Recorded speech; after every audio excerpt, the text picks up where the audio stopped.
Toy train అయిపోగానే ఇంకా Doddabetta peak దగ్గరికి వెళ్ళాము. ఇక్కడ కూడా అంతే అండి, ఏం ఉండదు చూడ్డానికి. నాకైతే ఫస్ట్ అసలు ఎందుకు వచ్చాము ఊటీ అనిపించింది.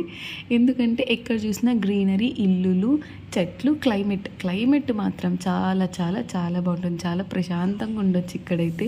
అందుకే మేము ఇక్కడ ప్రజలు చాలా ప్రశాంతంగా ఉంటారు. ఇంకా మనకి ఇంపార్టెంట్ ప్లేసెస్లో దొడబెట్ట పీక్ కూడా ఒకటనమాట. ఏం లేదు, కొండ పైకి ఎక్కి పీక్ దగ్గరికి వెళ్ళి మొత్తం ఇల్లులు అన్ని కిందకి చూడడం అనమాట. అంతే ఇంకా పీక్ దగ్గర. మా చిన్నుగాడైతే ఆ బొమ్మ కోసం ఒక ½ అన్ అవర్ ఏడ్చుంటాడు.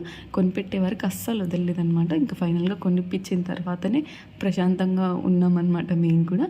ఇంకా పీక్ దగ్గరికి వెళ్ళి చూసేసి కొన్ని ఫొటోస్ అయితే తీసేసుకున్నాము. సేమ్ నాకు ఈ ప్లేస్ చూడంగానే చిక్మంగళూరు గుర్తొచ్చింది. చిక్మంగళూరులో కూడా అంతే, ముల్యాన్గిరి, బాబా బుడాన్గిరి సేమ్ ఇలానే ఉంటాయి. ఇంకా ఈ ప్లేసెస్ కూడా అంతే. అయినా పిల్లలతో మాత్రం చాలా రిస్క్ అనే అనిపిస్తుంది, ఎందుకంటే ఫుల్ నడవాలి కాబట్టి.